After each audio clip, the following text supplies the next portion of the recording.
So on one hand, you've got them today, the Americans saying, of course, we're going to support NATO partners, France and Britain, with their troops on the ground. Let's take that, with a pinch of salt and see what the details are, as we said before. On the other hand, with the case of Greenland, for goodness sake, they're testing the very proposition on which this alliance that has kept Europe safe and America safe since 1949.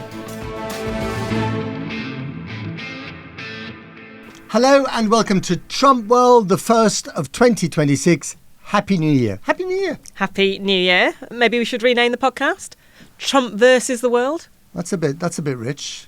Yeah.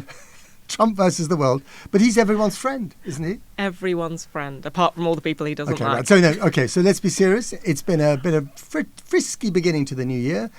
The New Year celebrations, I'm not sure where yours were, they would have been completely ruined had the weather been better over Venezuela, because that's when the airstrikes were supposed to happen. They delayed that by a week, so that's why we got the strikes at the weekend. But to see ex-President Maduro and his wife, being carted onto a helicopter and then an armoured vehicle in New York, hauled into a courtroom, that was quite something to behold. Quite something. And the way they did it as well, turning off the power across Caracas, sending in US spies. They even built a replica of his home in Kentucky to practice on with blowtorches for weeks.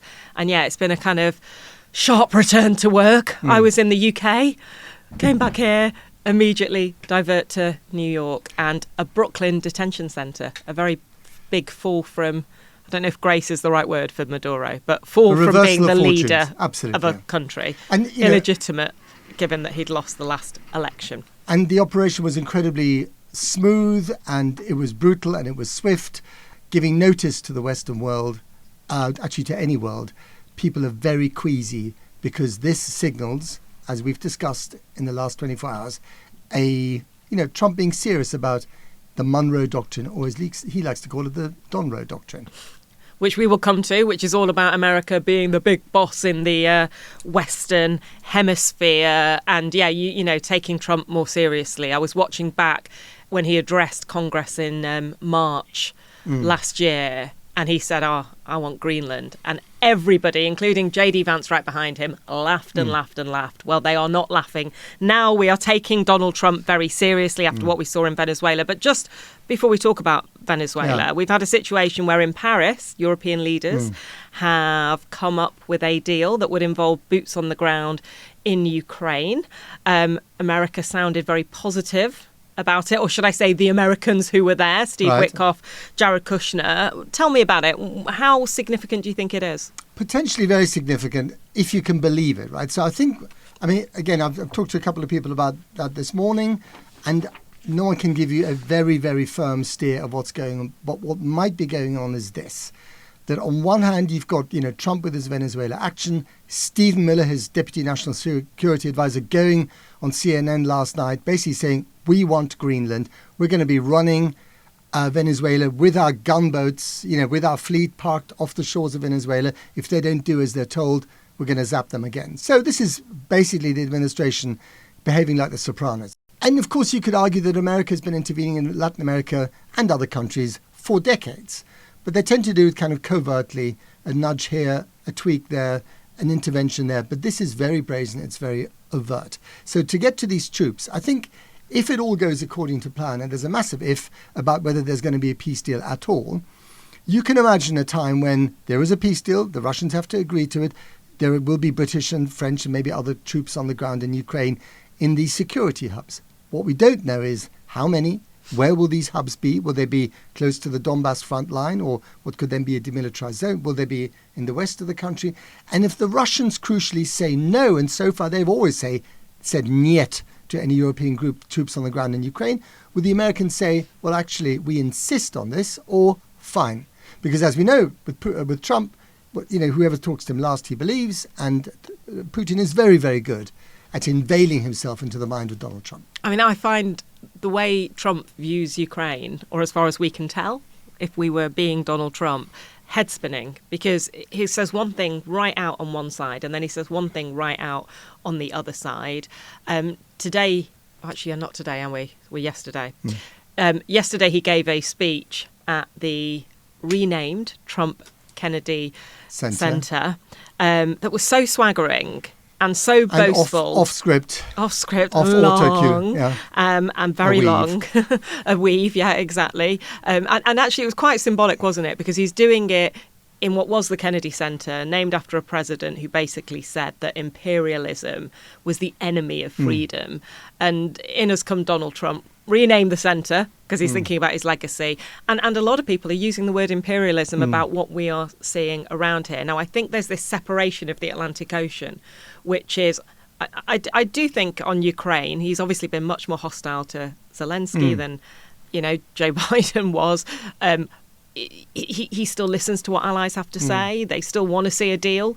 They want to see it done. But he thinks that everything on this side of the Atlantic is his business. But I think it's more than that. It's about, we've gone from a foreign policy under every other American president, whether they're Republican or Democrat, more or less based on values, the values of democracy, the values of liberalism. And we've gone to a president who's basically shredded all that and said, this is not about values, about common values. This is about interests. And unless your interests align with my interests and American interests, I'm not interested in them. So that's why he wants Venezuela for oil, regional security. He wants to extract minerals from Ukraine. This is something that we've been waking up to in Europe repeatedly since the inauguration. And there's a consistency here. The speech he gave almost a year ago when he was inaugurated, the stuff that he said to Zelensky in the Oval Office in February, statement after statement, the national security document a few months ago, which we talked about in our last podcast last year, that was very blatant. And now putting actions to those words with Venezuela and still saying he wants Greenland. And in the speech yesterday, I thought it was really interesting what he said about Venezuela and about Maduro. Let's just listen to that. The United States proved once again that we have the most powerful, most lethal, most sophisticated, and most fearsome. It's a fearsome military on planet Earth, and it's not even close. I've been saying it for a long time. Nobody can take us. Now, that is the first time that we'd heard from Donald Trump since the court appearance. He's obviously unapologetic about what they've done when it comes to Nicolás Maduro. But it has been kind of like quite confusing in a way, because each of the key people in the White House seems to have a different motivation as to why they're doing this. And actually, I was talking to this really interesting woman, Renata Segura, who looks after Latin America for the International Crisis Group, when I was in New York, standing outside a Brooklyn detention center and then a Manhattan courthouse, watching what was happening to Nicolás Maduro. And the three motivations that she said to me, which I thought were absolutely spot on and really interesting. Trump just so clearly wants the oil. I mean, it was extraordinary to watch him criticize the opposition and say that the vice president, Rodriguez, would remain in place. Rubio wants regime change and isn't actually going to get it. I mean, my favourite was Lindsay Hilsum, our colleague's description of they've chopped the head off the snake, but the snake is still wiggling. And then Stephen Miller, who I'm sure we'll come back to, probably wants to limit immigration from Latin America, although causing massive instability in a huge Latin American country isn't necessarily going to do that. I mean, you're a little bit older than me. I hope you don't mind me saying. Just a month or two. Just a month or two. Like, in historical context, how significant was what they did? How unprecedented was it? Well, on one level, not so unprecedented, because if you look at what the Bush administration did after 9/11, the way they went into Iraq was a kind of coalition of different motivations. So Dick Cheney wanted to project American strength. Don Rumsfeld, the then defense secretary, wanted to project strength and say we can invade a country in the Middle East kind of on the cheap. For Bush, it was about retribution, basically showing his dad that he can do it. But just getting back to Venezuela, what is so fascinating is that I had naively assumed that Maria Corina Machado, who won the Nobel Peace Prize, who Trump was very gracious to the day that she won it, and she was very nice about him, would be somehow part of the deal. And they didn't want Maria Machado to suddenly turn up and say, hey, let's think about democracy, let's have genuine regime change here. No, they want continuity that they can manage, and if somehow the Venezuelans go off script, there's always the Navy There's the USS Gerald Ford parked off the coast of Venezuela that can just repeat the airstrikes. I mean, this is kind of extortion on a geopolitical level, so that they get the oil, the people running in Venezuela get the profits from the oil. There might be some stability in the country, but regime change it ain't. It's rebooting the existing regime. Which is interesting. When you hear Donald Trump talking about this on Air Force One, and he basically said, "Oh, don't ask me who's in charge, because I'm going to say something controversial. We're in charge," and they're not really in charge. It's basically a threat to the new leader. It doesn't chime with what Marco Rubio wants, and it is worth just stating that it is him who has been a driving force in all of this. He's of Cuban heritage. He feels very strongly about the communist government in Cuba. Cuba has had a lot of support from Venezuela. They believe that by cutting that support, that maybe they can then destabilize Cuba, potentially trigger a humanitarian crisis, but eventually push the government out there. He actually said on TV, and this is the thing I find quite different and unprecedented, is they're so open about the motives that politicians used to be quiet about. He's like, if I was a minister in Cuba, I'd be worried right now. But Rubio didn't get what he wanted in Venezuela, because you've basically got the same administration in place. I mean, he didn't go on TV and criticised Machado. He said, of course, she's great, but we just can't do it quickly. But also what's happened to her is that she's bent over backwards to please the Trump crowd, just short of actually handing him the prize. But even on Sean Hannity on Fox News, in an interview just in the last 24 hours, she said, well, actually, maybe I can still give him the prize. I mean, this is pathetic, and it's sad, and it's craven. But what's happened as a result is that the elites in Venezuela, the business elites, of which there are quite a few, the military, they don't like her, they don't trust her, and the Trump lot have thrown her under the bus. So, let's see whether this whole weird coalition in Venezuela even holds together. Let's see what the people might do, because their expectations have been raised. But it's such an interesting insight into how the Trump lot is operating, and it's very naked, it's very pragmatic, as we keep saying, it's very transactional, and it is quite possible, and Trump, of course, alluded to it the other day, that the real prize for him in terms of the history books, if he cares about them at all, is Cuba, because even Kennedy, remember, in the Trump-Kennedy Center, Kennedy, who that center is named after before Trump got involved in the name, obviously failed with Cuba, the Bay of Pigs, famously. Who's not to say that Trump will try and, encourage the Cuban regime to collapse? He can then call that center the Trump Center and get rid of Kennedy's name altogether. Yeah. I mean, it's just been completely extraordinary. And what I found really kind of like jaw-dropping in a way, when Nicolás Maduro was being moved from Brooklyn to the Manhattan courthouse, and we saw those pictures. We talk about it a lot. Trump wants to turn it all into a reality television show, and he achieved it with that. In a way, it doesn't matter what any of the geopolitical arguments are about any of this. 12 people in New York are going to judge Maduro based on a very detailed indictment, which without a smoking gun. Without a smoking gun, but actually, and I've been talking to a lot of people about this, including legal experts, Venezuela is not the place you would target as the major port of drug trafficking in Latin America, but there is drug trafficking there. There is a hell of a lot of corruption in the government. Marco Rubio often talks about this idea that Maduro was the head of the Cartel de las Soles. Well, I was trying to understand, some people don't even think they exist. They are a term made up by journalists to talk about the stars on military figures in Venezuela's sleeves, and it's meant to represent corruption in the army. But there are some very specific examples in the indictment of where Maduro, actually more so when he was a foreign minister, may have had knowledge of things that were going on. Clearly not a kingpin, but may have had knowledge. And if you're going up in front of an American court, it almost doesn't matter what else it's about. It doesn't matter what the motivation is. You can end up with a very, very long sentence. Although then the hypocrisy of it is that the former Honduran president has just been pardoned for the 45 years I know. On drug trafficking charges. Donald Trump pardoned him. You know what? Predictions are a dodgy thing to do, but we did do them last year. That was silly, wasn't it? Yeah. Including on Venezuela. How did we do? Have a little listen on Venezuela. Okay. Clearly, the motivation is regime change. We're going to hear a lot more about it. Land strikes likely coming. Okay, brilliant. Brilliant. I mean, right. The fact that you got that, there's a massive fleet parked off the coast of Venezuela. You were in Trinidad, Tobago. I mean, amazing foresight. Who says colleagues can't be supportive? On Greenland, a bit more mixed. So that's another one to watch. He might get bored. You never know. He might think it's too big. I thought it had gone away. No? Nothing ever goes away completely. You were right.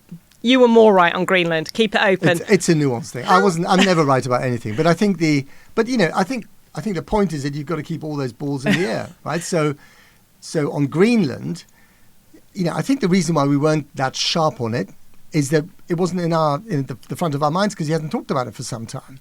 But he keeps coming back to stuff. But when he talked about it, he talked about getting Greenland, he talked about Canada as the 51st state. The temptation was to not take him seriously. Yeah. And then this week, watching, frankly, the architect of Trump 2.0, Stephen Miller, on TV, basically say, Greenland must be part of the United States. We're not going to do it militarily because we don't need to. Yeah. There's only tens of thousands of people there, essentially is what he said. And also, what right does Denmark have to it? Of course, it is an autonomous, self-governing nation within the Kingdom of Denmark, Denmark being a NATO member. How shocked were you to watch Stephen Miller? Well, I was actually even more shocked by what his wife put on social media, which was a map of Greenland with the American colours under the caption, soon. Just hours after Venezuela. Exactly. And then he was asked about that on CNN by Jake Tapper, and he basically didn't disavow it. He said, well, more or less, kind of that's what we want. We want Greenland. We covered Greenland. We need Greenland for our security. This is what the president has said as well. Now, there are ways of doing this, right? So, I mean, America had a much greater military presence in Greenland a few years ago. It was scaled massively down. The Danish government said, please scale up again. Have as many bases there as you like, but don't turn this into an official real estate issue, right? It's now ours. But of course, that's how Trump sees it. You can take the man out of real estate, but you can't take real estate out of the man. That's still how he thinks. But by doing so, they have, as the Danes have said, they've undermined Danish security. They've undermined, Clause 5 of the NATO Charter. They have practically destroyed NATO. So on one hand, you've got them today, the Americans, saying, of course, we're going to support NATO partners, France and Britain, with their troops on the ground. Let's take that, with a pinch of salt and see what the details are, as we said before. On the other hand, with the case of Greenland, for goodness sake, they're testing the very proposition on which this alliance that has kept Europe safe and America safe since 1949. And it all falls under what we talk about a lot, the Monroe Doctrine, which was essentially originally the idea of the Monroe Doctrine was Europe, stay the hell out of the Western Hemisphere. It's got nothing to do with you. Your colonising days are over. And maybe I've got this wrong, you can tell me, but I didn't actually think it fully meant, and by the way, our colonising days are starting in the US. I thought it meant, look, the US is the big power in the Western Hemisphere, and they really, really care. They care about the politics, they care about the defence, they care about the resources. And I was interested to read today, which I perhaps should have known before, the level of resource that Greenland has got. As well. Yeah. I mean, I think there are some deals to be done there that might, financially benefit American companies as well. And of course, and we've said this before, but it's worth repeating, the way in which they're trying to exert their influence in the hemisphere is varied, right? So Milei in Argentina gets a massive amount of money, or his economy does. His party then wins their midterm elections. Only if people vote for him, exactly, of course, if you vote for him, and it worked a treat. In Mexico, there's a weird sort of tango going on. On one hand, they're threatening. On the other hand, Claudia Sheinbaum, the president, has actually played a bit of a blinder and has worked very well with Trump and has stopped the traffic across the border, which arguably you could say you should have done that before. And then, Venezuela, you get extraction, kidnapping, they would say, and a court case. And in Cuba, I guess they're waiting for the regime just to implode, which without Venezuelan oil may very well happen. But again, what's interesting is that they're doing things that previous administrations had kind of tried to do in a covert way. And sometimes it was effective and brutal, like, in Chile. Sometimes it didn't work at all, like with Cuba. But they're really upfront about this stuff. And I think I would love to see European leaders kind of understand what's going on. And while at the same, I totally get why Keir Starmer has to walk a fine line here. But for goodness sake, you've got to club together and stand up together, because you're going to be on your own here. We are going to be on our own in Europe. And, the better to prepare for that day, whether it's, with your defense industries working together, more money on defense. I mean, I'm sounding like a sort of, warmonger here, but it's true.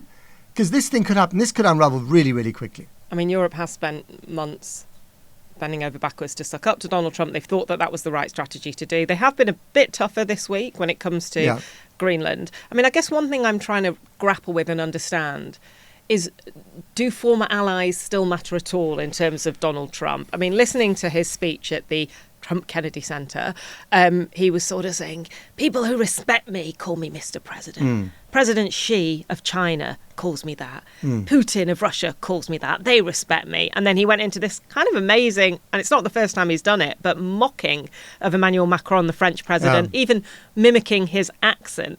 And you look at it and you think, wow, the whole world order has turned over. But in reality, Greenland will be treated differently to Venezuela, and they are still looking like they're going to support on Ukraine. So has it really? But does that matter? Totally shaken up? Even if you don't, go in and extract the Prime Minister of Greenland, but you basically subjugate that territory to your will, to your power. The result is the same. I mean, in fact, if anything, it might be more brutal because they may not actually get their way. They may not be running Venezuela, other than the threat of force to intervene. So I think, I'm totally. I totally understand why European leaders, when they issue these statements, do so with a degree of panic in their voice. At the same time, if you look at all the stuff that Trump has done in the last year, whether it's Liberation Day tariffs or threats against China or threats against, the Ukrainians, he's always backed away at the end of the day. But there's enough noise there. There's enough disruption there to give people some very serious headaches. And just to finish off, just wanted to ask you and talk a bit about the risks to America, because clearly there are potential gains to America. I was talking about the International Crisis Group expert I spoke to earlier. She thinks that they are going to make massive gains with the oil in Venezuela. Wall Street bosses are already lined up to go in there and try to do deals. Obviously, Venezuela will try and resist that because it's the biggest resource they've got. But there are potential benefits. They might not resist it. I mean, if you get an oil company in there that says we're going to basically fix your pipelines and fix your refineries, to make you more money, but we're going to take half of it, that might work. But if the security falls apart, I don't see any oil executives going in there with a private army So these are the risks. And this is just the thing I think to say. The risks are you don't manage to get the oil in the end. You don't manage to get democracy. If you're Marco Rubio, you've basically left the exact same regime in place. I mean, there's so many allegations against Delcy Rodriguez that are similar to there were against Maduro. You don't, if you're Stephen Miller, actually manage to stem immigration because you cause massive instability just over your border. And you make it more likely that people try to come up through Mexico. And the risk in America, I mean, I was in Congress today trying to talk to Republicans and Democrats, but it was interesting to speak to Republicans who are quite critical of Donald Trump. And then you've got the Make America Great Again, the MAGA.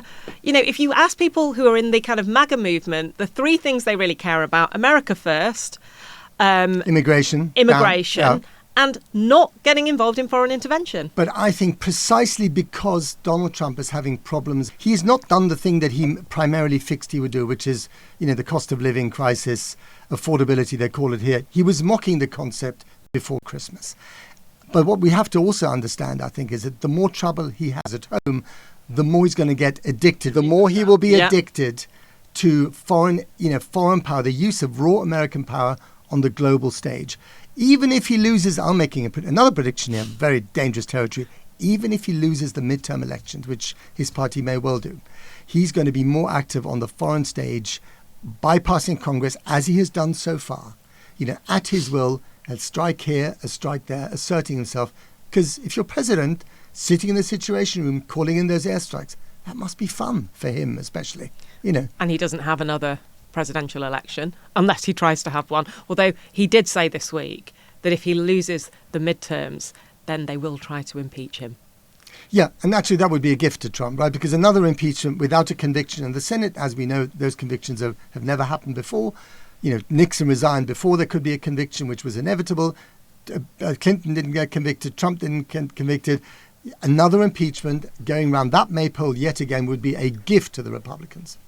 Well, I think that is all we've got time for this week. Absolute pleasure having you here with me in Washington, D.C. It's a pleasure to be visiting with you, Anushka, as they say. So good. Where will we be next week? Where will Trump have invaded next week? You'll be in Washington. I might be in London. I might be elsewhere. If things go to plan, I will be in D.C. You will be in London. But we will both be in Trump world. We will both because that is what the world is these days. So that's it from us. Thank you for listening and watching. Obviously, press subscribe, follow wherever you are. We will see you next week. See you next week. That's Trump World. Goodbye.